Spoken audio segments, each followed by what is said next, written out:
Hello, everybody. Great to see so many people here today. Be honest, who's here for the food? Hands up for food. Who's here for the extra credit? Hands up, be honest. And who is here for Dennis Doyle or me? 3 people, one of them's Dennis's wife. Okay, now, obviously, March the 17th, everybody's Irish. And what I wanted to do today is to sort of find out if that's always been true. You know, if you look back through American history, have the Irish always been so recognised and so valued as they are on March the 17th? And also I wanted to talk a little bit about the contributions of the Irish to American society. And of course we could do this for every ethnic group if we go on, but we're going to focus in pretty obviously on the Irish experience in America. And this is what we're going to look at. So very briefly I'm going to say a little bit about Ireland. And I was unsure about this because I was never sure about what Americans know about Ireland, and I was, didn't know how much to do about this. So anyway, one night I was watching the Jimmy Kimmel show, as you do, and there was an Irish musician on there called Niall Horan. He's from the group called One Direction, which Amy was a big fan of, and he wanted to answer that question as well. He wanted to know what did Americans know about Ireland. So he actually sent the film crew out onto the streets of Los Angeles to find out what Americans know about Ireland. So after viewing that, I decided I better say a little bit about Ireland. Okay, so Ireland is right in the middle of that map, and you can see it, an island, and of course next door is Great Britain, which is made up of England, Scotland and Wales. And obviously they have an interconnecting history, as we'll see. And the English first settled in Ireland about the 12th century, and they settled along the coast there. You can see pretty much where Dublin is, and it's called the Pale.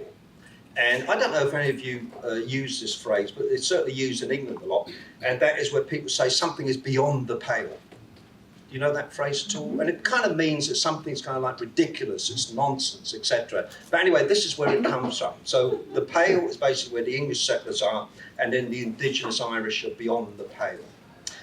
The next date, or the only date really I put up here, I'm not going to test you on this afterwards, but 1534 is a huge date in European, English, British, American, everybody's history, because in that date, the English break away from the Catholic Church, and they establish an Anglican or Protestant church. And what that means for Irish history is those settlers that settled from England remain Protestant, but the rest of the indigenous population remain Catholic. And so now you have the Protestant Catholic part, which is important for the rest of the talk to understand that. So the English basically are now Protestant and the settlers are Protestant, but the indigenous people are still Catholic Irish. This is then basically what happens is over a long period of time, the English and the Scottish from the north, if you look at the north of Ireland there, that's where a lot of Scottish settlers go, they progressively settle Ireland. And in many ways, people say it's a similar story to what happened in America, which it is. If you think about, the first settlement in America was Jamestown, Virginia, and then the rest of the history is the movement west. It was kind of the same in Ireland as well. And so you can see here that the greener areas, the parts that remain indigenous Catholic, and then by this is 1703. You can see that most of the land is now taken by the British settlers. So the indigenous people are still there, but they're now working as tenants on the land of the settlers, if that makes sense. And what I'll do is during this, I won't cut into Dennis's time, but I will stop every once in a while and ask if you've got any questions, just so that we're all on the same page. This is just to bring it up to date. In 1801, Ireland then becomes part of the United Kingdom. And the phrase then, this is where the words United Kingdom come from, UK, the United Kingdom of Ireland and Great Britain. So that's the official name. And then it was ruled from London. And then what happens is a war of independence, and in 1922, 26 counties of Ireland become independent, and the northern part of Ireland, 6 counties, remain part of the United Kingdom. And that's why up until today it's called the United Kingdom of Great Britain and Northern Ireland. Okay, how many people have I lost? Okay, now if you're ever on that program, Who Wants to Be a Millionaire? Okay, which I'm sure many of you are going to be. And you come to that $1 million question. And the question is, who was the first Irish president in American history? Andrew Jackson. How'd you know? Okay, so anyway, correct. You win $1 million. So yeah, because a lot of people obviously think it's John F. Kennedy, but it isn't. The first Irish president was Andrew Jackson, and his parents came from Northern Ireland. But the reason why he's not often seen as the first Irish is because he was a Protestant. And the first major settlers that came to America were all Protestant. So if you look at this is just after independence, where America became independent, 1790 census. And you can see all the people that were in the original 13 colonies at that time. And of course, most of them are English. There's Scots there as well. But you see there where it says Irish. And the Irish are only a small portion of the population, about 37,000. So the vast majority of the population would have been British and would have been Protestant as well. And like I say, he was the first, his parents came over from Northern Ireland, they were Protestant, they settled eventually in Tennessee, and that's where he becomes the 7th president. But the turning point in Irish American history is without a doubt the potato famine. And the potato famine takes place first in 1845 and lasts pretty much about 10 years. The worst year is about 1847. And the vast majority of the indigenous Catholic Irish population of Ireland were very poor, pretty obviously. And the main way that they got their protein, their food, their sustenance was from the potato. And of course, the irony is that the potato originally came from America. It's not indigenous to Ireland. And so they used to basically live off the potato. You know, they're living in poverty in Ireland. And so then what happens, because of the blight, which is a disease on the potato, the crop failed. And you could probably get away with this for 1 year. The crop failed for 1 year, but it failed again the following year and the following year and the following year. And so because of that reason, it led to a famine in Ireland. And this is a major, catastrophe for Ireland, but also for the future history, really, of Britain, America, etc., etc. And basically what happens, the population of Ireland was about 8.4 million at the time of the famine, and about 1 million died of starvation, and then about 1 to 2 million left and immigrated because they had to basically leave Ireland. And in terms of where did they go, a lot of them went to England because obviously it's next door, and then a lot of them went to South America, especially Argentina, because it was a Catholic country. But of course, most of them went to America. And this basically shows you, so if you think about Irish immigration, before that, it was very, very low, Irish immigration to America. And then you can see here, 1845, all of a sudden it jumps up. And so that is the famine that is driving people to America. And like I say, most of them are Catholic, which we'll talk more about later. But anyway, in terms of how many, probably about 1.5 million came over during that 10-year period, which is an enormous amount of people. I mean, it's hard to even sort of envisage how many people that is, but it is a big jump in the population. And in terms of where do they go, most of them settle, as you can see here, in the cities of the Northeast. So most of them are in Boston, New York, and then if you move further west, you can see New Buffalo there, you can see Detroit, and then of course Chicago, St. Louis down there. And the people are basically moving there because that's where the jobs are, and also that's where the ports are. They're coming into New York and Boston. So some of them did come down to, you see down the bottom there, New Orleans, but most of them settle in the north of the country, okay? Now, I'll just show you this picture because it gives you some sort of idea. These are, 1.5 million people arriving at one time. You can imagine, sort of that short period of time, and they're destitute. Most of them barely make it across. A lot of the ships, basically, the people have died when they get to America. They were called coffin ships. And so you see, this would be a typical sort of day at the port in Boston. But again, it's that numbers that come at that short period of time is the important thing. It's not just a little small drip of Irish coming to America. It's a huge jump all at one time. Okay, now in terms of what jobs did they do, there's a couple of distinctive things about Irish immigration, okay, compared to all other immigrants from elsewhere. And the first distinction is you'd kind of guess, as most immigrants at this time, that they would want to go on a farm. They'd want to have their own piece of land, they'd have their independence and their own way of making a living. But most of the Irish did not. Instead, what they did is they went into occupations that basically eventually led to them living in cities. And I think the obvious reason for that is because of the experience that they had of agriculture and farming in Ireland, that they didn't want to replicate it when they came here. And so maybe some of you know this about your ancestors, around this area, around Illinois, etc., the Midwest. It would have been a lot of Germans that would have been here. It would have been a lot of people from Scandinavia would have been here buying up or moving into the land as farmers, but most of the Irish did not. And instead what they do is they start to get involved in jobs which are connected with American industrialization. America was industrialized at the time. So one of them is pretty obviously building canals. And the Illinois and Michigan Canal employed a lot of Irish labor. And this is what an historian who wrote a book about the history of Will County, he said about the canals. To dig a canal, at least 4 things are necessary: a shovel, a pick, a wheelbarrow, and an Irishman.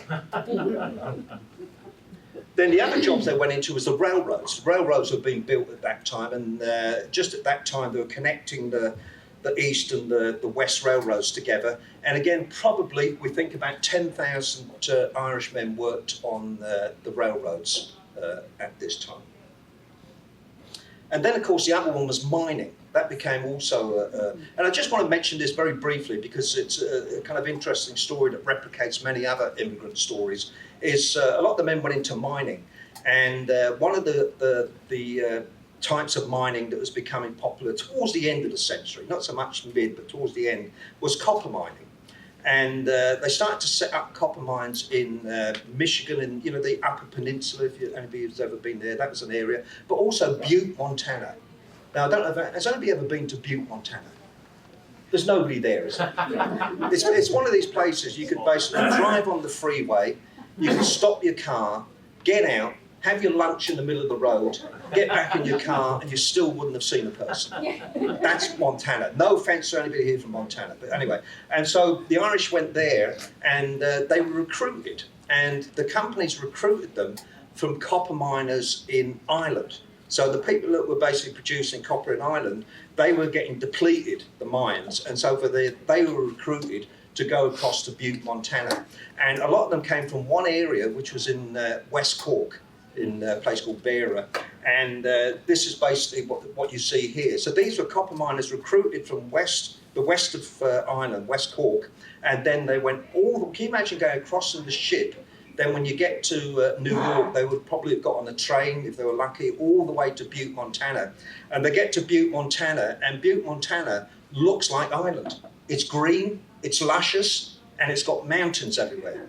The only slight problem is December comes, and there's a foot of snow on their heads, and they're all saying, "Get me back to Ireland." But anyway, but most of them never ever went back to Ireland again. Once you came over, that was basically the end. But anyway, just to give you an idea. Now, in terms of, I was trying to say that the first distinctive thing about Irish immigration was the part about the fact that they didn't really go into farming. They went into more industrial jobs in the cities. The second distinctive thing is how many women were Irish immigrants. And there's no other immigrant group that really compares to the Irish immigration in the number of women, and more importantly, the number of single women. And again, you can see this from this. This is basically just about male versus female. And you can see the Irish female at the top. There was more women came over than there was men by the end of the 19th century from Ireland. No other ethnic group had that. And as a matter of fact, some ethnic groups, if you look at the Italians, it was a very low figure. And that leads to the second point, and that was because most of the Irish that came over, the Irish women, were single women, they were unmarried, while most of the other immigrant groups were married when they came over. So it's a distinctive immigration around the Irish, was this single women.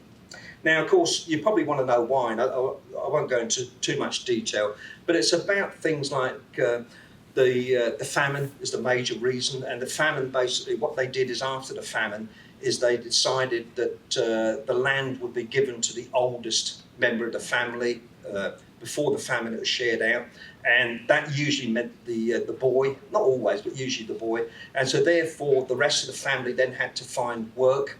And again, there was much less opportunities for girls in Ireland than there was for boys. And so, you know, various reasons, it does explain really why more girls start to immigrate. And it's no coincidence that the first person to go through Ellis Island was a 17-year-old single girl from Cork, from Ireland. And there she is, Annie Moore. If you've ever been there, it's a great place to go. And you can see the statue. And we actually know what happened to her, because she ended up settling in Ireland. She never went back to Ireland. She settled in New York. She married a German. She had 11 kids, and she died at the age of 50. Oh. That's Annie Moore. And she came over with a brother, a younger brother, who was 14. But anyway, that's... Now, what jobs did they do?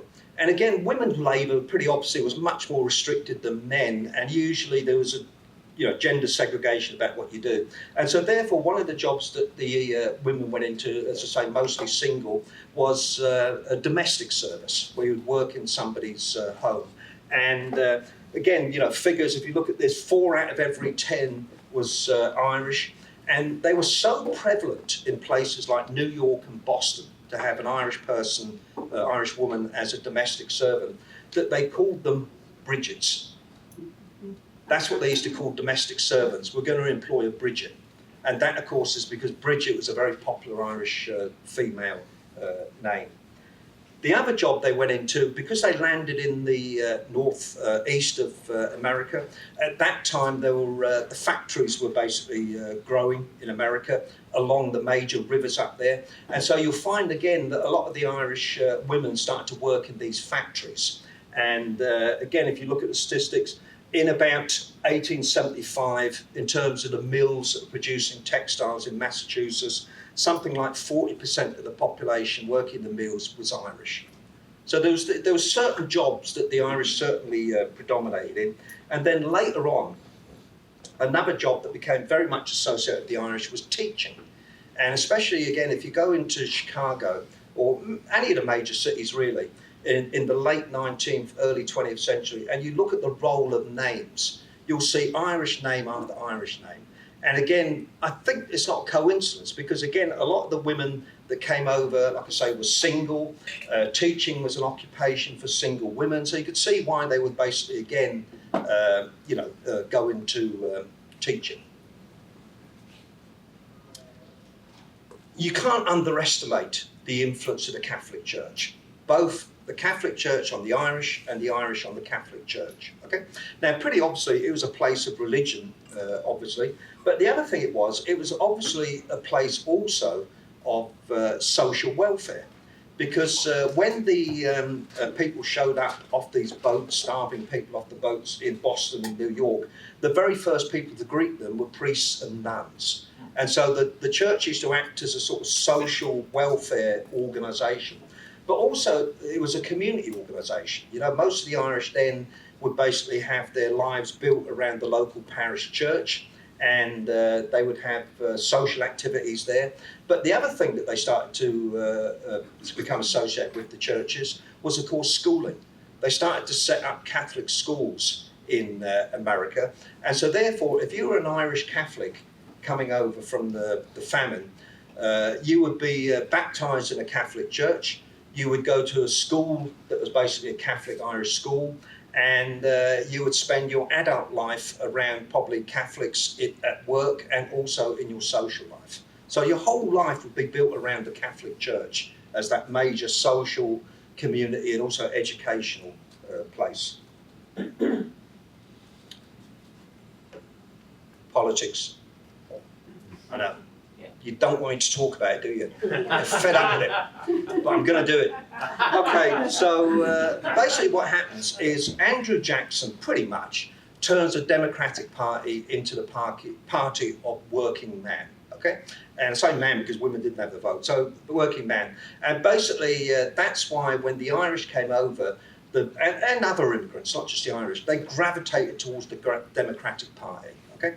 And they started to then basically establish themselves in different cities by working their way up through the political establishment of the Democratic Party. Okay? And so, you know, that was obviously Chicago City Hall.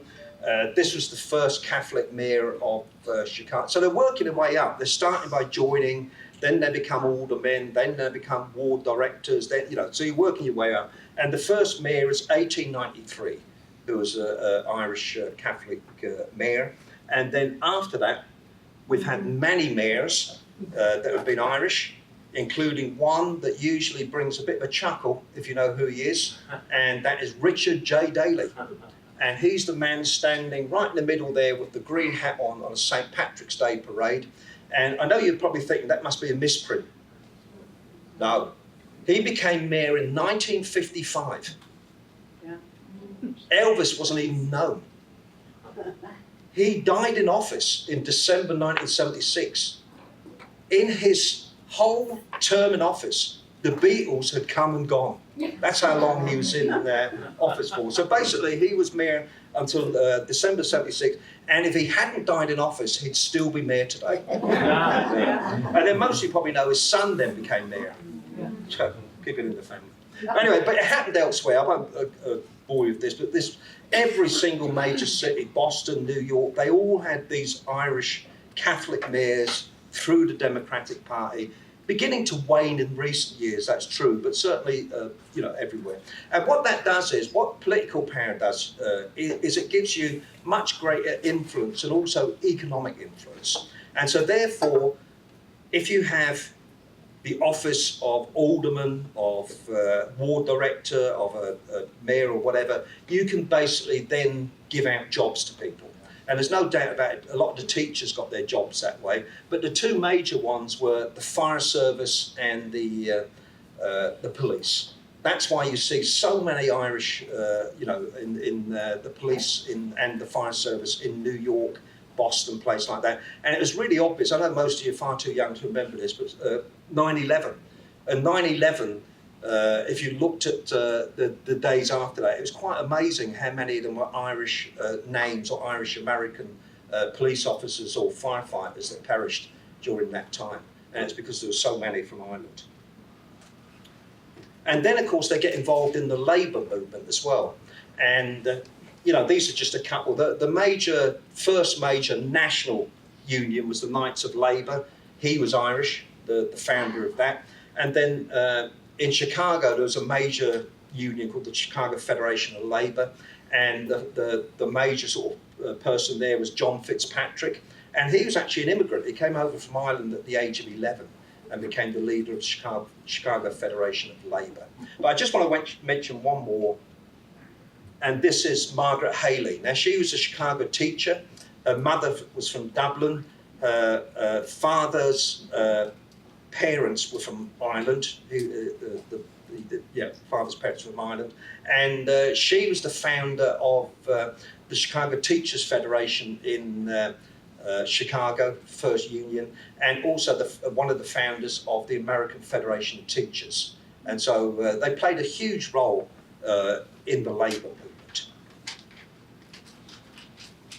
Okay, don't look at that. I'm going to take that away. I don't want you to see that. Because what I'm going to do now is I'm going to say, has anybody got any questions before I move on?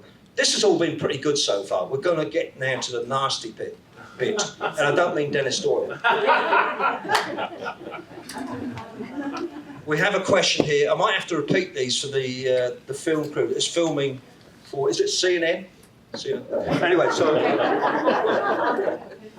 What historians have omitted to mention that during the potato famine, whatever food was available was given first to adult men, then male children, then adult women, and then finally female children. That's what resulted in a lopsided sex ratio And that explains from the family's perspective why so many women. Yeah, another reason. Yeah, exactly. Multiple reasons. Yeah. Historians so conveniently omitted this. Yeah. Oh, you're right. Anybody else? Oh, I think, are we actually bringing around the mic? Yeah, we're Wow, gonna we're really getting professional. It's like the Donahue show or something like that. Mate, you remember him? Oh, you don't know. Anyway. Yeah, exactly. So if anybody else wants a question now, we can have questions towards the end as well. Does anybody want to ask anything? If there's anything, we've got a question. You have to wait for the mic now. We're getting so professional. Oh, I mean, what's come to JJC that we have to do this? But anyway, yeah. so with the women in poverty that were coming over, where, out of a guess, where were they getting the money to get the transport? Yeah, a lot of them were being paid for. They were like agents in America that would basically employ people in Ireland and get them to come over. And also, of course, which is the most way that people had of all immigrant groups, is chain migration. You know, the one person goes over, they get a job, they make a living, and they send money back. And that's the immigrant experience of all immigrants, basically. So that pretty much then paid them. Some of them are absolutely, I mean, they literally had nothing when they arrived in the ports, which is why I said that the Catholic Church does play a major role in the welfare of it. And but yeah, it's a good question. You're absolutely right. Do one more since I have the mic. So Boston. You always get one who wants to monopolise the mic. I wait the turn. Yeah. Any idea how many were coming through Port of Philadelphia? I can't give you, I don't know the numbers, I'll be absolutely honest with you, but most would have come through Boston and New York. They were the two major ports. And again, like I say, New Orleans, but I couldn't give you the actual numbers. I mean, they are available pretty obviously, but I don't know off the top of my head. But how about a random guess of like, a majority are coming through, but Philadelphia was... Yes, lower down, exactly. Much lower down the scale compared to the others. That's exactly what I'd say. Anybody else? Bueller, oh my God. You have to get the mic. You can't just, them days are gone. Thanks. You know, you're a funny guy. Anyway, No need for that. Now, come on. anyway, you know, in America, we see a lot of Irish gangster movies, especially with like Leonardo DiCaprio and all that. Was there quite a bit of gangsters in Ireland? Oh, in Ireland? Yeah. No, I wouldn't say it's no. That's actually something that appeared once they get to America. Oh, is that right? Yeah, it's not really a part of Irish culture. No, I would say no. So would it be to keep the other gangs away from them? Yeah, I mean the basic gist of it. Let's be honest. You come to America, and you're at the bottom. You really are at the bottom if you're Irish, okay? And what you're doing is you're basically competing with other people that are at the bottom. And the other people at the bottom are the African Americans and also the other immigrant groups, especially the ones that were non-English speakers, who are also slumped to the bottom. And so that's why they're basically, you do see conflict between African Americans and Irish. You see riots, and also you do also, like you say, have gangs, which is a very similar thing, really. You know, but I mentioned earlier about Anne Moore. She actually went to that part that was in that Leonardo DiCaprio. What's the name of that film? I can't remember that film. Departed, I think. Was it that one? No, I think I'm thinking about the other one. There's another one. Where anyway, it was set in New York. Is that the one? Gangs of New York. Thank you. And that was basically where she went to. She was actually in that area. It was a famous part of southern Manhattan, very Irish. And if you actually go there, they have a museum, which is a tenement museum, which is absolutely fascinating. I couldn't believe it. They actually have restored an old tenement, and they tell you the story of families that lived there, including Irish families, Italian, Polish, whatever. But yeah. Thank you so much. Oh, thank you. I have no problem. Yeah. What do we do about passing it on, Amy? Do you have to take it off of them, or When they're done, I'll take is that okay? Yeah. I was told that the reason New York wealthy wanted Irish domestic is because they knew they had to go to confession and they were less likely to steal. Is that any truth to that? I'm not sure about that. Especially by what I'm going to mention next. I'm going to say, if they had a choice to employ anybody but an Irish Catholic, they would have employed them. So I'd actually say the opposite of that. I have one more question. I just remembered it. They actually had Irish slaves at one time, is that correct? Okay, now this is actually, no, it's not correct. Because what they did is they had indentured servants And indentured servants were basically, somebody would pay for your passage, you'd come over, and then you'd work for that person for 3, 5, 7 years, and then given your freedom. That's not the same as slavery. Thank you. Yeah, it's a bit of a myth. There's books written about that, about white slavery and all this, but it's a myth. It's not. It's the people that came over. In vast majority, I'm not trying to say no white person was ever a slave, pretty obviously, but the vast majority of them came over as indentured servants, and that's not the same as slavery. And I'm sure Dennis would agree on. Yes, Yeah, you can talk more about that if you want. Love it. Yeah.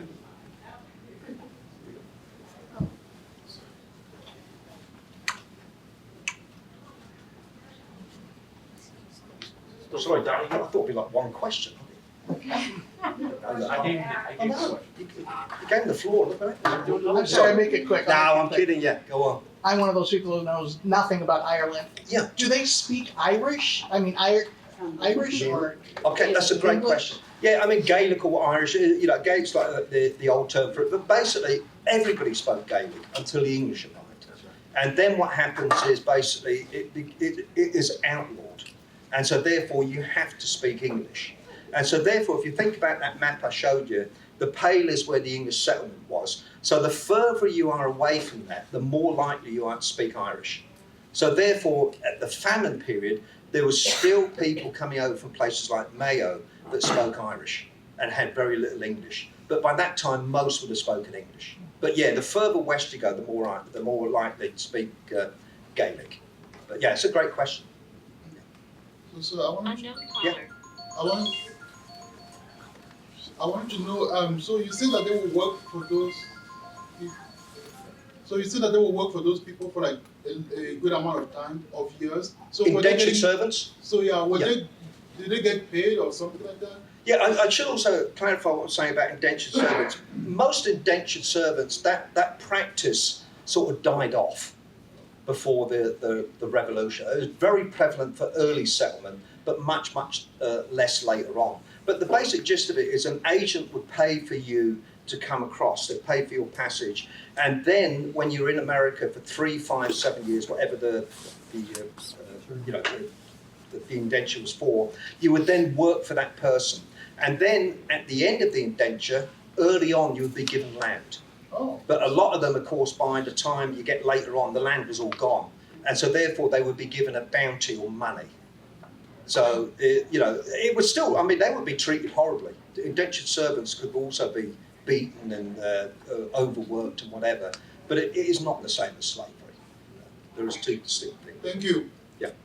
Okay, I'm going to have to go on, and like I say, I'm sorry to do this, but we're on the downer part now. Okay, we did the up part, we're doing down.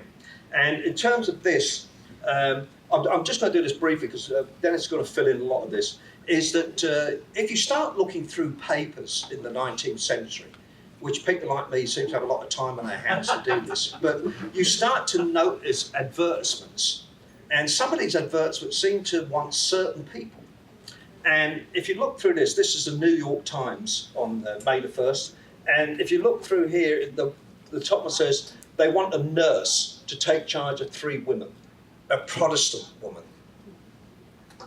Then you go to the next one, clean, active girl. Well, I don't know how to work out that you're clean, but anyway, clean, active girl wanted. And then at the bottom you can see, no Irish need apply. And then the next one you can see, she must be a Protestant and with good recommendations. The next one, Protestant cook. You can see the next one wanted to cook for the country during the summer months, a German Protestant. So it's not only Protestant, German Protestant. So anyway, you see that. And then if you go to Chicago, this is from the Tribune.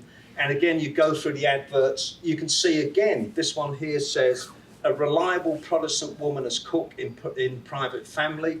And and then that one up there, a good girl for general housework, family small, good wages, no Irish. So there's no doubt about it that the Irish did face a lot of discrimination because they were Catholic. There was a Catholic Irish part of it, much less because they were Irish Protestants. Okay? And like I say, Dennis will probably say more about this, but there was a general sort of feeling in the media, if you want to say the magazines and newspapers at the time, that the Irish don't quite fit in. Other immigrant groups, we might be able to get them to fit in. but the Irish don't quite fit in. So you start to see these sort of pictures, cartoons, where you see citizenship. And again, they're all basically stereotypes of immigrants. You could work out probably who they are. But there's one that is not fitting in, not in that melting pot. The one that is jumping up, and of course that's an Irishman. And then, similar thing here. There's the Irishman. Everybody else is behaving themselves, the Germans, the Englishmen, everybody else. And then there is the one Irishman who's sticking his fist up to Uncle Sam. So you get that idea in the media. The Irish don't quite fit in. They're not the same as us, okay? And why is that? And one, without a doubt, is because they were Catholic. And the Catholic part, I think there's two major reasons for it. This is a cartoon. You can see this basically means they're Catholic, okay? And they're the people protecting America. And the reason they're protecting from Catholics is really for two reasons. And one is because Catholics were seen as non-patriotic. Their allegiance is to Rome and the Pope. It's never going to be to America. So in that respect, they're always seen as something that people you could never trust. I know Dennis is going to say a lot about this. And then the second reason is because if you look in the background there, public schools. Public schools was a huge, you can't even think about it now, but at the time, that was a new thing where there was local money that was going to pay for schooling and you would have it free. You wouldn't have to send your kids to work. They could go to school. So it was a huge thing for most people in America. And there comes these Catholics who are saying, we don't want public schooling. We want our own schools. We don't want to pay money towards public schools. So they're the two reasons really why I think Catholics face a lot of discrimination. They don't seem to be patriotic and they don't seem to be supportive of public schools. Now there is other reasons, but I think they're the major two really. But there is other ones as well. And this is a familiar one for all immigrants. They're coming over here to take our welfare. Now, every immigrant group gets accused of that. And again, this is, you can see here, Galway is a place in Ireland, so you get poorhouse in Galway, and they're coming across to America. And again, what welfare there really wasn't much of it. There was a little bit of welfare. The towns would have money, the cities, but not much of it. But that was something that was thrown at them. But then, of course, the opposite of that, which is also thrown at most immigrants, is they're coming to take our jobs. And again, in some ways, that's kind of understandable, because if you're desperate, you just get off the ship in Boston and New York. The two things you want is a place to live and a job, and you would take anything. And so that was basically something that was leading to a lot of resentment against all immigrants, but Irish as well. But again, there was a couple of other things about the Irish, and one of them, they were seen as violent. And I think this partly comes from a sort of struggle for independence in Ireland against the British. And they start to be portrayed in many ways as violent. But there might be something else you kind of spot from this picture. Dehumanization.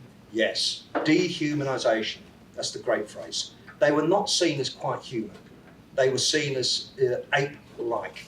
And you can see it in all these pictures. Them ones I showed you earlier, they were also like that. And then you get this picture. Again, you can see the face, the caricatures, the violence, gunpowder, you can see it there. And then the third thing that you can see in that picture, drink. And again, why is that an issue? And one thing is, if anybody here is Catholic, you might know, or been to a Catholic service, that drinking is actually part of the service. You know, they do actually have something called the blood of Christ, which is basically a glass of red wine.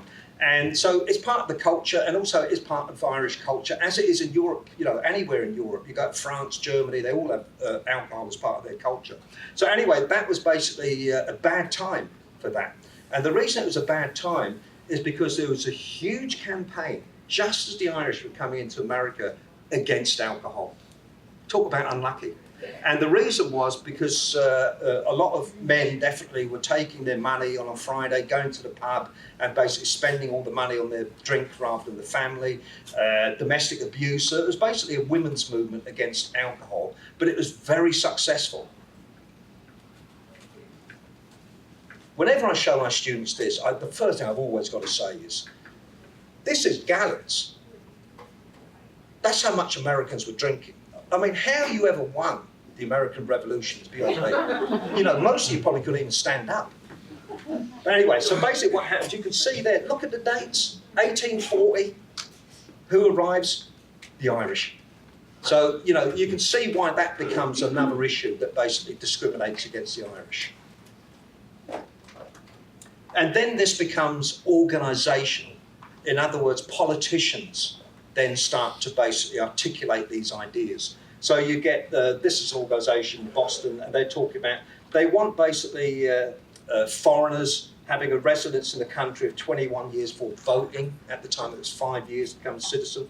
They're in favour of our present free school system. So all of these things I talked about, and then they're opposed to papal aggression, and of course they're opposed to nunneries and the Jesuits. So if you're a nun, you're in trouble. But anyway, and this is the final point, so I do want to hand over to Dennis. And this is basically the governor of Massachusetts, the State of the Union, the State of the State address, and he made it very clear here, the most prominent subject before our state and nation concern our foreign population. With this alarming decennial rate of increase, with the astonishing statistical facts that nearly 4/5 of the beggary, 2/3 of the pauperism, and more than 3/5 of the crime spring from our foreign population. That more than half the public charities, more than half the prisons and almshouses, more than half the police and the cost of administering criminal justice are for foreigners. Now, pretty obviously, completely made up then statistics. But the point is that that's basically, he was articulating these ideas against immigrants. And this is my last overhead before I hand over to Dennis, because it eventually leads to immigration control. And most people find this unbelievable. You know, most of you know today about immigration in America, but in the 19th century, you could basically just walk off the boat and into America. There was no immigration controls. The Constitution doesn't mention immigration controls. Anybody could come here. The only thing they mention is citizenship, who can vote, but not immigration. And so therefore, the only immigration is if you get off the boat and you've probably got some sort of like bunch of axes, you're falling all over drunk, or, you know, something that is obvious, they might say, hold on a minute, you can't come in here. But otherwise, pretty much everybody was coming in. And that eventually starts to stop. As you can see, 1875, they start the first major federal immigration act. And then you can see the next one, the first group, I never mentioned the West Coast, but there it was the Chinese that was the ones that were getting abused there. And then in 1917, the literacy test. And again, that was to basically get rid of non-English speakers. And then finally, in 1921, they introduced a immigration act that basically was based on quotas. They only want certain people from certain places. So anyway, I'm going to finish up there, and I'm going to pass over to Dennis, who forgot to give me that memo that I was supposed to dress up today. I found it. And at the end of Dennis's talk, we can obviously have more questions, but thanks everybody for coming, and I hope that was a general overview. If it did anything. By the way, Amy, what is your last name again? Cholino. Oh, Chile, that's very Irish. She's got a great sense of humor, and that's why I threw that joke out there. Someone was asking about Philly earlier. Actually, a lot of Italian immigrants came through Philadelphia. So that tended to be, the Irish were always, well, the Italians came later. The Irish, as John pointed out, the Irish were always aware of coming to America and competing against other immigrant groups. They were always aware of that. So again, thank you, Amy, for setting this up today. John and I did this exact same presentation 20 years ago. Okay, so we were younger. John had more hair than I did at that time. Now I have more hair than him. So John, yes. And it's nice to see, we're talking about immigration, and you're going to hear immigration from me as well, that not much has changed with immigration. I mean, we immigrating in the United States is a very difficult process. It's fraught with stereotypes. It's fraught with accusations. And so not to interject modern politics, because you certainly see that throughout American history. In John's presentation, you'll see in mine as well. Again, I am Dennis Doyle. My grandparents were from my dad's side. They were from Mallow, Ireland, which is County Cork. My grandfather was born in 1917. And 6 years later, as John mentioned, 5 years later, in 1922, Ireland had their peace accord, the first one, by the way. They split the country up in two, and County Cork was a battleground. The city of Cork was burned to the ground in 1922. I will show you some photos from mid-century, 18th century. But They burned it to the ground. And Mallow is just north of there. And when my grandparents came to this country in the 1930s, which wasn't very smart of them because what's going on in the 1930s, they came here looking for a job. And my grandfather ended up in Fontana, California, and he worked for Kaiser Steel. And my dad grew up there. My dad came to Illinois because of the Navy. He was at Great Lakes, and my mom's a Chicago person and all this kind of thing. And you all have these stories, and I implore all of you to know these. But when I asked my grandfather, he died in 1989. I was 21 at the time he died. And I said to him, I said, Grandpa, you came all this way, right? 21 years old, right? I said, you know, he was getting old, well, real old, but he was getting sicker, unfortunately. And I was home from college at the time. I said, Grandpa, you came all this way to the United States from Ireland where you grew up. You came here about a 20-year-old man with my grandmother. I said, and then when you came to America, you came all that way to California, right? And then you worked at a steel mill for 30 years. You worked for Kaiser Steel in Fontana, California. They made steel for the United States Navy. It's not there anymore. If you've ever been to Southern California, everything's Kaiser, right? It's a very famous name. He was from Pennsylvania. He was a German from Pennsylvania. He was in the steel industry. I said, Grandpa, and he had pit marks all up and on his arms and everything. He wasn't a big man, and in terms of size and stature, and he was kind of quiet. It was always hard to get things out of him. And I said, man, you came all this way. You came all this way. And then you worked in a steel mill for 30 years. I said, why did you do that? Right? Why did you do that? You left your home. You left your family, right? We still get Christmas cards, all this kind of thing from Ireland, from my family. Although my dad passed in 2020. And you know what he said to me? He said something very Irish to me. He said, well, Dennis, well, he had an Irish accent. He goes, Dennis. It's a terrible Irish accent. Anyways, he said, well, Dennis, I couldn't eat the scenery in Ireland. And I looked at him. I thought, okay, Grandpa's had a few Guinnesses. All right, okay. He couldn't eat the scenery. You know why he couldn't eat the scenery? Because he was poor. Ireland's a beautiful country. I've been there many times. I've taken my non-Irish wife there, who happens to be a Protestant. I'm Catholic. She's Lutheran. But he couldn't eat. Americans don't talk like that, do we? I couldn't eat the scenery. That's why I came here. I thought about that the rest of my life. He couldn't eat the scenery. He was poor. What do you do when you're young and you're ambitious? You leave. You leave. You're not going to stay. It's a war-torn country. They burned the city down, you know, where he grew up. The British did. Okay? And that war. So, war is always horrible. Okay? So, again, here I'm going to talk about, very quickly, I'm going to talk about Irish Americans in the Civil War, because that's the time that American citizenship for Irish immigrants was tested for the first time, as John had mentioned. Finbila, anybody know what that means in Gaelic? Someone mentioned Irish language, Gaelic. That means clear the way, okay? Clear the way. So if you're an Irish immigrant coming here in 1840s, 1850s, you're facing a lot of discrimination. They had an Irish brogue, they were Catholic, okay? And they weren't well educated, and they didn't have a lot of skills. So good luck. Okay? And by the way, as John had mentioned, there's not much of a social support system for immigrants back then who were of those categories. So why would you risk your life fighting and dying in America's worst war, which over 700,000 people died in, by the way? Why would you do that, right? Very interesting question. So this is the monument to the Irish Brigade at Gettysburg. And you can see the Irish Wolfhound right here.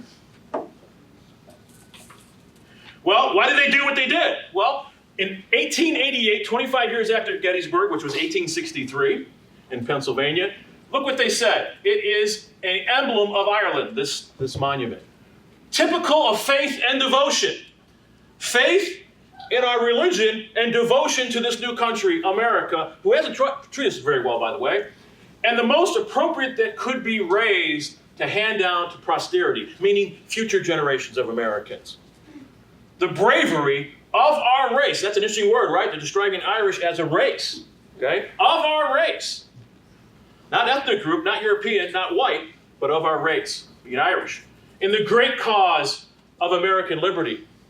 You know what your rights are when someone takes them away, don't you? Dang right you do. You know your rights when you never even had them. Whether you voted last November of 2024, that was up to you, right? You didn't have to vote. I mean, heck, we didn't even allow women to vote in this country until about 100 years ago, for crying out loud. And if you're under 21 years of age, we didn't let you vote until 1972. You could get drafted to Vietnam. You couldn't even vote if you were young, under 21. You see what I'm saying? So you know what your rights are when someone either takes them away, threatens to take them away, or you never had them to begin with. Is that true? Yes. Heck yeah, it is. Absolutely. So the Irish came here from an oppressed country. They were occupied. Okay? Someone mentioned Gaelic earlier. If you go to Ireland today, especially in the big cities, you will see street signs in top is Gaelic, it was Irish, and then in English. Okay, that make sense? Why? Freedom of what? Speech. That's right. There's 5 rights of the First Amendment. One of them is speech. The British government didn't allow freedom of speech. So they're very proud of that. It's a symbol of their independence as Irish citizens, and then later Irish American citizens, of their freedom. Because there's that sign. Does that make sense? They're very proud of that, okay? As I'm sure everyone in this room is proud of it, of your own sense of history as an American. So, here is a modern picture. There's an Irish wolfhound. This is a St. Paddy's Day parade in New York City. This is the 69th National Guard, New York National Guard on St. Patrick's Day. It's taken a few years ago. And the 69th was at Gettysburg and on that monument. I also will show you a picture of someone later on from the 69th who was killed at Gettysburg. Now, the Civil War is the first test of Irish citizenship. What will all these Irish citizens do? Okay? There's over 3 million of them here. There's about 30 million Americans in 1860. About 4 million are African American, and about 26 million of predominantly European descent. Many of them Protestants, many of them British. Okay? And so British ancestry. So the Irish famine, as John mentioned earlier, really wipes out the Irish population. It affects their health, affects their economics, and also the Irish government was very reluctant to allow aid to flow in from other countries. Right? So aid from the United States, aid from other European countries. All right, Southern Ireland. In Ireland, had a lot of Catholics, so you had Catholic countries like Spain, Portugal, and France that were wanting to help them. And also, by this time, by the 1840s, you did have a sizable Irish population in the United States. The English government often blocked that aid. Okay, so a lot of Irish Americans know our history. We get very sensitive when we hear about, not talking about modern politics here, we get very sensitive about immigration issues and also aid to other countries, especially when they need that aid. Okay, so we keep that in mind. I belong to the Irish American Heritage Center in Chicago. We have a lot of workshops on these topics, and even just learning Gaelic, which is not an easy language to learn. I learned German. German's a lot easier than Gaelic. You just kind of get it back here. German, yeah. But in 1848, as was mentioned earlier, here we have the Young Irish movement. Right? What's happening around the world? The American Constitution, the French Constitution, right? The German Revolution of 1848, which they lost, by the way, like they will lose. Okay? So you have all of these revolutions happening in Europe and around the world. And people yearning to be free, right? That famous line. Well, they're no different. And so, especially in Germany, which did fail, the German Revolution of 48 failed. And a lot of those young German immigrants came to the United States. Many came to Chicago, as John mentioned earlier. So it was an age of revolution, but the British crushed the Irish Revolution through their military and police. So they either would treat you as a combatant, which you weren't, because you weren't you weren't a member of an armed military of a sovereign country, so you had no rights. And then, of course, you might be arrested, or worse, your family would be arrested. So, unfortunately, my grandparents never talked much about Irish history. I grew up in this area. My grandparents were in California. My dad would tell me a lot. This is a famine ship that John had mentioned earlier. This is in County Cork. This is about 20 miles south of Mallow, where my family is from. Although my family on my dad's side came in the 1930s. So I've been on this ship. This ship actually is very beautiful. It's not real big. They cram about 500 poor Irish folks on that ship. It holds about 100 at most. This was a merchant ship, and this ship would go between the United States, Ireland, and England. And it's still there today in County Cork, which is right on the Atlantic Ocean. It's a beautiful city today. It's a very prosperous city. You would never know that it had been burnt to the ground in war.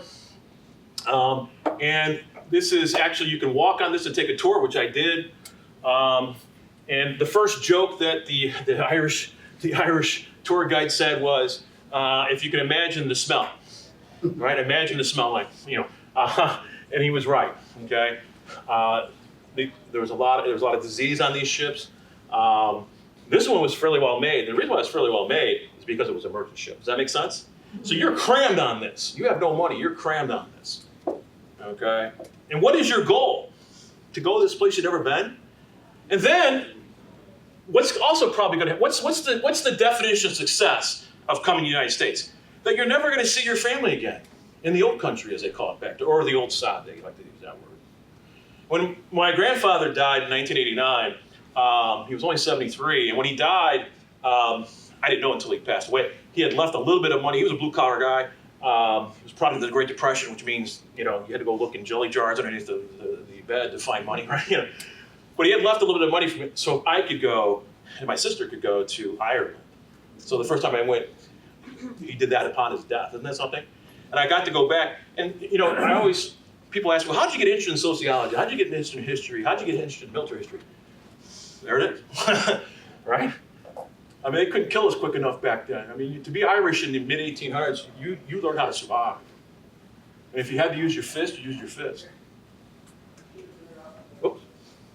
So just some statistics here real quickly. The U.S. Census data in 1860, John had mentioned earlier, the total Irish population by 1860 is growing. John gave you an earlier data census. So there's about 30 million Americans, about 4 million African Americans by 1860. The number has really increased. Now, again, these are Irish immigrants, and most of them are coming here not well educated, not well skilled in anything, okay? There was no public school system really set up for Irish citizens at that time. And if you go to Ireland today, there's two things that the Irish emphasize socially, and one is education, and the second is healthcare, okay? Roman Catholic, which I am, 91%. I had to throw this in because of my grandfather. But California became a state in 1850. It was very contentious because it entered into the Union as a free state, okay? So now, the Southerners who are slave owners, they don't like the fact that California comes as a free state, and a lot of Irish go out to California, especially Northern California. You still see a lot in the San Francisco Bay Area, too, of Irish descent. So that's a big number. Look at that, about 11%. The population of Chicago that's Irish in 1860 is 19%, almost 1 in 5. Of course, as John mentioned, Massachusetts, primarily because of Boston. The state, I'm saying, the state of Boston, Massachusetts, 15%. And then the largest in Louisiana, in the South is Louisiana. Why is Louisiana the largest Irish population? Only 4% of people who are in Louisiana are of Irish descent. Most of them are French Creoles, right, at that time. And also slavery. It existed in Louisiana at the time. Yeah, what do you think? Catholic, and there was a port. Yes, it was a port city, New Orleans. That's right. Ding, ding, ding, ding. Did you say $1 million to John that they win? Okay. You cash that check for him. Okay. Yes, it was because of New Orleans. That's right. They had no affinity for the South. They were escaping poverty. They were escaping oppression. Why would you want a job? They paid well. Port cities paid well back then. And what's happening in places like New York, Boston? You got a lot of Irish people already there, and they're willing to take any job you have at any wage. And so typically they would leave, or they would work on a merchant ship. Merchant shipping was a very difficult job to get back at that time. They paid fairly well, but it was very dangerous too. Of course, we have the Lincoln Memorial, so you cannot talk about Irish Americans in the Civil War without talking about Lincoln. Let us have faith, this is Lincoln, let us have faith that right makes might. That we're right. That this new birth of freedom will be won without slavery. And the expansion of the American population with 4 million African Americans. And also immigrants coming to the country. Lincoln had this foresight, and we know that through the documents, through the things he said, things that he believed in. The tragedy of Lincoln is that he's murdered before he can have a second term. Okay, and in the faith that let us, in the end, dare to do our duty as we understand it. What is our duty as a citizen? Right? What is our duty? Very difficult question, isn't it? What is your duty? So like John had mentioned earlier, they just keep coming, these Irish. What's wrong with them? All right? Come here poor and no skills. And yet here we see in the American Civil War, the worst war, they're all terrible. 700,000 Americans die in this war. 180,000 African Americans will fight in the Union side. 200,000 Irish Americans will fight, and 36,000 will be killed in that war. That's a large number. 18% of casualties in the Civil War were Irish immigrants, or Irish Americans, I should say. Second only to German Americans. Also, 40,000 Irish Americans will serve in the Confederacy, and primarily, not so much for loyalty to the South, but because that's where they're at, that's where they're working, okay, and they're kind of protecting their economic investment. There's been a lot of debate about that. I have a lot of books on Irish Americans in the Civil War. Okay, real quickly, I want to send around 2 photos here. Just kind of take a look at them and pass them along. Here you go. These are 2 folks I'm going to talk about in a second who fought in the Civil War who are Irish Americans. So as you can see real quick here, most served for national and personal reasons. Patriotism being one, right? We're going to prove, like in World War II, Japanese Americans, right? They were put in internment camps, they were treated horribly, and yet many young Japanese Americans fought in the American military, right? They were recruited from those internment camps. So this idea of, well, this is our new country. They took us in. So we're going to defend what gives us those rights. What gives us the rights? The Constitution, right? Yeah. The Constitution. Right? That meant something to them, because now you have a starting point. The Constitution. There's 27 amendments today to the Constitution. We enforced 26 of them. I think the Irish had something to do with getting rid of the 18th Amendment, which is prohibition, by the way. So, you're going to defend something that gives you a sense of who you are. Isn't that true? Yes. Again, you know your rights are when someone threatens to take them away, or does take them away, or you never had them. And if you don't believe me, go talk to them and see what they say. Also, they wanted to counter all the Irish stereotypes and discrimination that John talked about. It was rampant at this time. Also, the military status, because unfortunately during the American Civil War, African Americans could not be officers. They could be sergeants, but they could not be officers. But they allowed the Irish to be officers, not because they're white. So they're going to make that racial distinction being white. The Irish typically didn't see it that way. You know, if you go to Europe today, a lot of people don't say, well, I'm white. A European typically will say, I'm French or I'm German, that kind. Does that make sense? They won't say, well, I'm white. That's a very American thing to say, okay? So they saw, that's why you saw it on their monument at Gettysburg, it says race, right? We're Irish, we're of the Irish race. Now that's not seen to that guy, they're Europeans, white, all that kind of thing, so. But to be an officer meant something, because now, as an officer in combat where you're asking people to die and to carry out your orders and to kill their fellow human being by the butt of a gun or a bayonet or through a gun blast to their chest, you're asking another human being to die or to fight and kill. Isn't that true? Mm-hmm. Yes, that is. And so you had better have Irish officers, Irish American officers who are going to order them to do that, not someone who could care less about that and become cannon fodder. Does that make sense? So yeah, we'll serve. Okay, we'll serve in your army, and we'll fight your enemy, but we're not going to take, we want Irish officers. And that was a demand. And what did Lincoln say? What did Lincoln say? Sounds good to me. Just sign up. Okay? He actually consulted numerous Irish officers that you'll see in a second. And of course, leadership. One thing about Lincoln is he made a decision. Lincoln was very pragmatic. He gave an olive branch to the South in 1861. In the spring, before they fired in Fort Sumter, and the South said, no, we're not taking your olive branch. They don't want peace. They wanted war. They wanted to separate and to fight over it. Okay, what did Lincoln say? Well, then it's going to be war. That's what you want. Okay? We don't want that, you do. So, again, when you have so many populations of Irish Americans, you've got to have them believe in this cause. So early in the war, many Irish Americans viewed African Americans as a direct threat, because if the war is won by the North, slavery is probably not going to be around. Now, again, they did not like slavery. Okay, They did not like slavery at all, of course. They came from an oppressed country. But they were afraid what was going to happen. They were going to pit Irish Americans against African Americans, right, for those low-skilled jobs. That's what they were afraid of. They've already been poor. They had already been oppressed in Ireland, okay? They didn't want to be poor in America. Where did they get this from? Very simple, right here. There's no labor unions that are recognized. The Fair Labor Relations Act didn't come until the 1930s. The 40-hour work week, time and a half, right? Minimum wage, that doesn't come until the 1930s. Unemployment insurance, it doesn't exist in the 1860s. All that came later under Roosevelt, okay? That comes later, a lot later. So they didn't trust those, typically politicians, who condemned slavery, which they saw as a wrong, a moral wrong, and as a moral wrong. But then what do those very politicians do? They don't do anything about the labor conditions that you labor in. Is that true?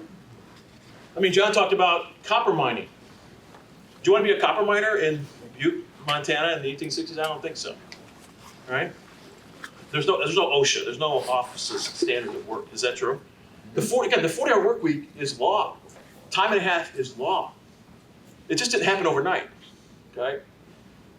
So it wasn't that slavery, we don't care.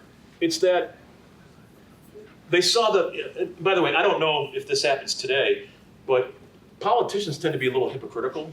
I know not today. This is in the past, yeah. Okay. But they saw what hypocrisy? You speak out against the evils of slavery, rightfully so, and yet you don't ever speak out about the poor treatment, the terrible treatment of the workers, which are Irish. Okay? John mentioned the I&M Canal was built by the Irish, right? All right, here's a couple of our generals here. These are the kind of folks, these are both New Yorkers. They're both from Ireland. And these are the kind of folks, look at their generals. Forget about being an officer, now you're a general. Both of these guys are from Ireland, and they both have military experience fighting the British, especially Major. Okay, this guy was hated. If he, by the British government, if he had ever left the United States, the British had an order to arrest him because he was a revolutionary from the 1840s. And this guy was a tough guy. He was a fighter, but he was also very smart. And Corcoran over here, very Irish names, right? Corcoran was from Northern Ireland, and he came to New York, and he was a very good organizer. He was actually an early labor organizer. He later studied law. Okay, so both these are esteemed citizens back in their home country of Ireland. Remember, they're kicked out, right? They're forced out or kicked out. Merger is kicked out, okay? John mentioned Montana. He actually, after the war, ends up in Montana. He's kind of an overseer of Montana. Montana was going to stay till the 1880s. So he does survive the war. And I am being very aware of time here. Whoops. So what did General Corcoran, the guy on the right, what did he say? He said, God bless America, and ever preserve her the asylum, I always love that word, of all the oppressed of the earth. It is the sincere prayer of my heart, okay, that he's not USA, USA, waving the flag and all that kind of stuff. Okay, nothing wrong with that, but that's surface level patriotism. Okay, we can do that. You know, when they come looking for you to shoot another human being and kill him in your name, that's different. Or to be killed, that's different. Okay, so God bless America, ever preserve the asylum, the United States, taking them in of the oppressed of the earth, like the Irish. Does that make sense? Still a relevant topic in 2025, last time I checked, okay? Whatever your politics are, but we tend to forget our history of this, okay? As a society, not as individuals in here. And again, the Catholicism of him, the prayer of my heart. So my heart meaning my soul. And he's sincere, okay? He survives the war, Corcoran does. Okay, let's keep moving on here for the sake of time. Here's the Irish Brigade. And here's our different Irish brigades. You see the Chicago Brigade is in 23rd Illinois. About 50% of Chicago in 1860 were immigrants, and most were German and Irish immigrants, okay? So Chicago in 1860 had over 100,000 people. It was just incorporated, 25 years earlier than that? And about half of Chicago was immigrants, okay? And it was a very diverse city. Not only do you have Germans, but you also have a lot of, like John mentioned, Scandinavians, folks like that. And also Chicago really became the place of wealth, okay? Cyrus McCormick, right, McCormick Place, downtown, yeah, he invented, all these farm implements and everything. Now, in the South, you have the Irish Brigade in Louisiana. Remember, about 4% is Irish, and they were from New Orleans. Someone got it right, yes. 20% of New Orleans is Irish because it's a port city and they had jobs there. And this guy is a Chicagoan. He's actually buried in Evanston today. He's killed in battle. He was a very well-known guy. He was from Ireland, and he gets killed in a really nasty battle in the summer of 1864, which was a terrible summer. There's battles all over, the Overland Campaign, Sherman in Georgia, and this is taking Atlanta. So this is a very 1864 was a bloody year. And he was very well respected. He was an Irish immigrant, and he was from Chicago Brigade called the 23rd. In this area, it was the 100th Illinois Regiment, okay? You had some Irish in that regiment during the Civil War. Over 3,800 Will County citizens served in the Civil War. Over 500 died in combat. There was about 30,000 residents of Will County in 1860. Today, it's about 800,000. So I always love this picture. It didn't come out all that well, but this is Pat Kelly. He is the Irish Brigade. Again, that's the 63rd, 69th, 88th New York, the 116th Pennsylvania, and the 28th Mass. And the 28th Mass was from Boston, and the 116th was from Philly, okay? I've done a lot of research on Gettysburg. I go to the National Archives in Washington, D.C. This guy's got my name on it, and he was only 21 when he was killed in a place called the Wheat Field. This is shocking to me. I mean, it doesn't look like me when I was 21, I don't think. But he's got the same name. You know what I mean? My dad's name was Dennis as well, although my grandfather's first name was Rourke, Rourke Doyle. But, when you see a picture of someone that has your name, kind of looks like you in some ways, what do you think? It's like, that could be me, right? Dennis, yes? Could you find out anything about him at all? Or not? Yeah, yes, I did. He immigrated from Canada to northern New York. As a young man, he goes to New York City, and he's working there. So he did come to the United States from Canada by Ireland. He was an Irish immigrant. Now, when you would sign up for the enlistment rolls, you would always have your origin, your nation of origin, and especially in New York. And because it was such an immigrant town or state. And so we know that he was born in Ireland, a young kid, came through Canada into New York, and then he lived in upstate New York for a while, and he ended up in Chicago, ended up in New York City. And that's where he got recruited. That's why he was in the 69th. The 69th was a New York regiment, okay? So he's from upstate New York, I think Potsdam, which is way out there on the border. Really beautiful area of the state. Again, a few more minutes here, gang. Whoops, sorry. Here is the 69th Regiment flag. I actually own that. I own a copy of that at my house. Oops. So again, just showing you that their flags of their regiments were what? Irish themed, right? These are Irish themed flags. This was very common in the Civil War. These are not American themed flags. These are Irish. And they made it very clear that they were Irish Americans, okay? All right? Irish Americans today, we try to teach the history, and we try to teach it as it happened, not as people wanted to necessarily think about what happened. So this is the 69th. This is straight from New York City. And they were called the Fighting 69th. Earlier I showed you a picture of St. Patrick's Day, right? That's the 69th. It's still around today. It's a National Guard unit. They actually have been deployed numerous times. And I'm sending a picture around of this gentleman here. I'm right there. Of these two gentlemen. They both were Irish immigrants. John McMahon was, and Thomas Hickey. Hickey, he was only about 20 years old. What's really sad was he had two daughters. His one daughter had been born, and he only met her once. His second daughter, his wife was pregnant with when he was killed, and so he never met his second daughter, and both of his kids grew up to become teachers, and they both died in 1930. So he barely saw his one daughter before he was killed at a place called Cold Harbor. So this is called the Corcoran Legion. Corcoran, again, being from Ireland, he's a general, and from New York City. So you see a lot of putting faces to these casualties of the war.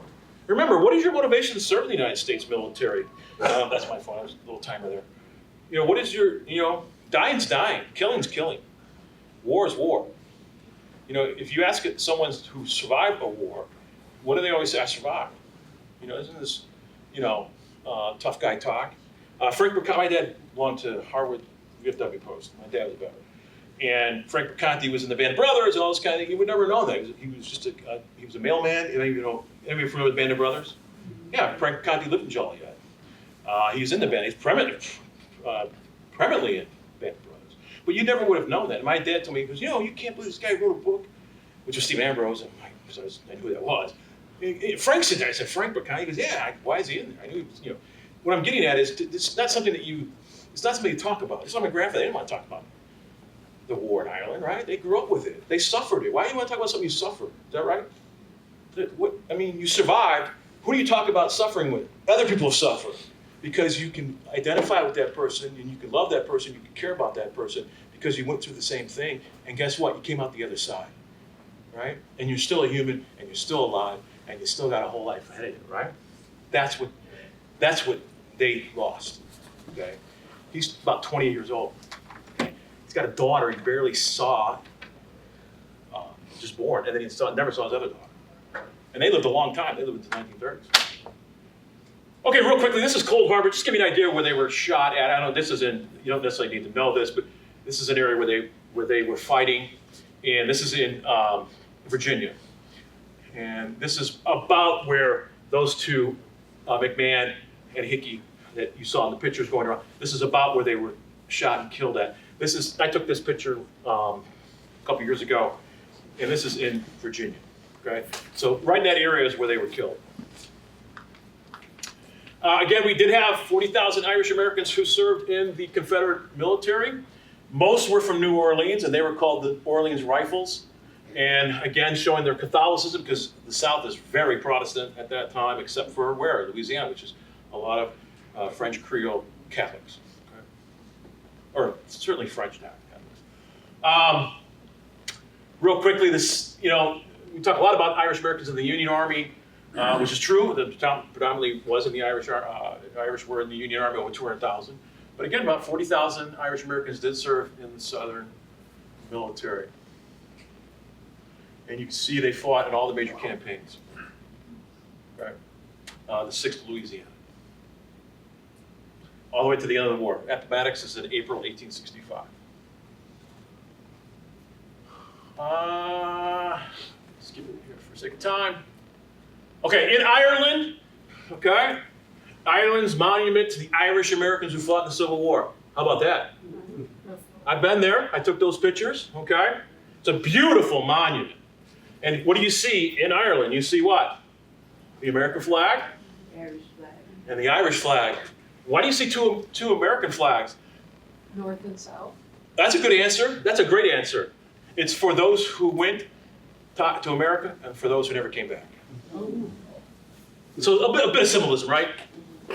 Where is one? What's that? Where is one?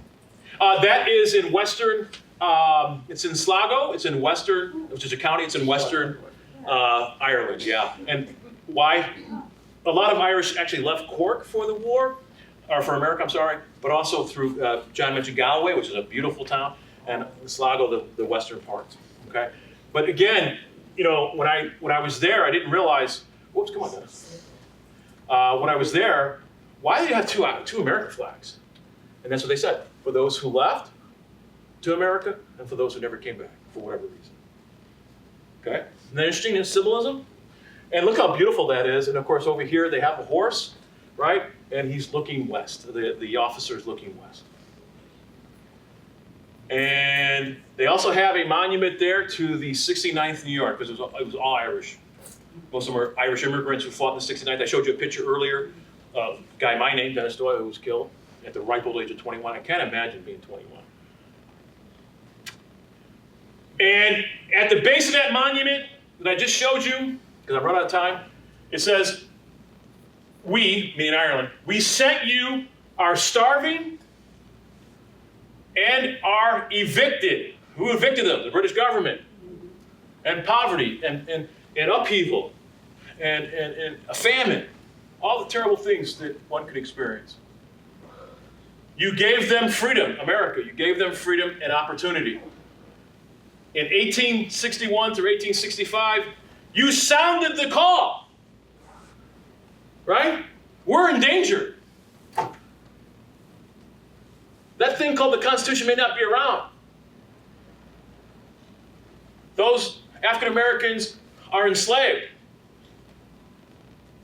And that's a moral wrong. And the call of arms, we answered that with loyalty and courage. We gave service, we lost limbs, and we lost lives. Right? Very true. This monument is dedicated in Ballino, there's my Irish Gaelic accent, and County Sligo, which is the west coast of Ireland. It's a beautiful place.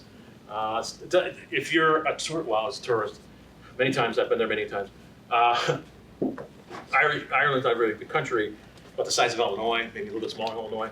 But a lot of tourists don't go to Sligo just because it's kind of off the beaten path a little bit. And so, And they it's an still idea. speak Gaelic there too, right? What's that? They still speak Gaelic there? Yes, that's very common if you go to the little pubs and things like that, yeah. And if you're an American, they have a lot of Irish have relatives and family in Ireland, or they've been to America, so they ask you a lot of questions, which is kind of neat, so anyways, that's my presentation, and I finished right at 12:30. Amy, is that good? Was that all right? I can take 1, 2, how many did you take, John? You took 14. We're not competing. I mean, Well, we're best friends, right? I mean, John had 14. I need 15 questions to feel good. I'll take 2. We're at 12:30, so I'll take 2 questions, and that'll be it. I actually have my World War II classes come up, so. You guys are all questions out with John? John, you took all my questions, my man. Yes, question, fire away. No, not really a question, but an announcement. Yeah, announcements. I love announcements. All right, I'm a resident of Manhattan, which Yes, is about big 20 Irish population there. minutes. Huge Irish A population. lot of Doyles there, too. Tomorrow begins Irish Fest. I love it. Tomorrow and Saturday, terrific music, Irish dancing, great food. It'll be warm inside the tent. Talk about the plague, talk about famine, talk about, I know all that non-fun stuff, okay. And No, I'm enjoy, kidding you. whether you're Irish or not, just come on out and enjoy the weekend with Hey, us. life is short, enjoy Yep. yourself, that's right. Maybe have a question? Why is Oh, yes, Rodney. There was a common theme, anti-immigration Yes. throughout both of your presentations. Yes. Just anything you want to share about the current culture and climate? History repeats itself. Again and again and again, yes. Rodney, history repeats itself. Not to get political, everyone's, obviously, but I get nervous when I hear about cutting aid to people who need it. I don't care what your politics are, I don't care who you voted for. We're a wealthy country. And when people are suffering around the world, we should do something about it. I don't care what your politics, I don't care what your politics. Other people are suffering. We are a wealthy country with resources, and we should do something about that. I'm not talking about wasteful spending, but let's act like a free country and help other people, okay? Sick of hearing about I'll let that go. Yes, fire away. Sorry, really quick. What's the family structure like in Ireland? What's the family structure? Yeah. It's changed a lot because women have really, there's a lot more rights that women are incurring, Irish feminism. Women are a lot better educated. There's a lot more legal protections. So the Irish family has gotten much smaller. People are delaying marriage longer. Divorce rates are higher because women can now get out of marriages that aren't successful for whatever reason because they have the education and economic resources. It's getting better. It's still not equal, but there's something called News Talk. It's a radio station. It's kind of like our BBM, 720, real boring. I listen to it a lot. I drive my wife nuts hearing about Irish news. I get Irish newspapers that I read. So one of the things that you see a lot of the research, though, Irish women in Ireland, and those identify as women, have become very well educated. But the problem is you don't see a lot of Irish women in the echelons of politics or business. So there's still a lot of gender discrimination in Ireland, but it has delayed marriage, and families are much smaller. So, as a matter of fact, divorce was illegal in Ireland until 1995. Imagine that. 50% of American marriages. That's the Catholic Church. It's the Catholic Church, yeah. Yeah, you could not legally, a woman and a man, typically a woman could not get a legal divorce until 1995. It was, you could, but it was very, you had to show certain things in the marriage. Yeah, Also, Dr. Fly. the reproductive rights. Say again? The reproductive rights of women. Yes, correct, yes, it's always been a contentious issue, reproductive rights, in Ireland because of the Catholicism, and also just the women have always been heavily discriminated against in Ireland, so. Dennis, we have another. Oh, yeah, one more, fire away. For the young people that are here and don't know the significance of our flag, would you just explain that to them? The Irish flag? The Irish flag. Depends on which one you're talking about. There's the Northern Irish flag and there's the Southern Irish flag. The one you're wearing right now. Yeah. Significance of those three colors. Well, the green represents Ireland, the white represents peace, okay? And then the yellow or orange represents unity. Right. So, yeah, I mean, like any flag, it's a lot of symbolism. If we could give one last round of applause to our brilliant presenters. Keep going, Amy. Next one